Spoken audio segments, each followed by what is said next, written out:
и России. Поэтому многие каменщики перебрались из других регионов сюда. Для них Петербург долгие годы был единственным местом работы. В первые годы строительства Санкт-Петербурга первый хотел создать вокруг столицы кольцо загородных домов и плацов. Перекрепленные придумки стали загородной местностью.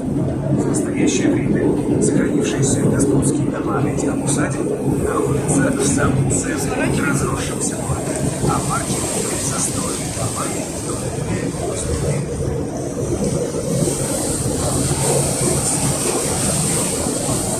Самый первый мост на нашем пути – Краснофлотский, а следующий за ним – Поцелуй. Рассказывают, что в XVII веке, когда набережная реки Прогулки являлась городской границей, на Поцелуйском мосту прощались со своими возлюбленными моряки и все, кому приходилось уезжать из города. По другой версии, неподалеку от моста находилась тюрьма, и арестанты расставались на нем со своими родными. Этой переправе посвящена одна из песен Леонида Утесова. Горе люди, всех даны победой, победной друг друга в душе приятном тепле.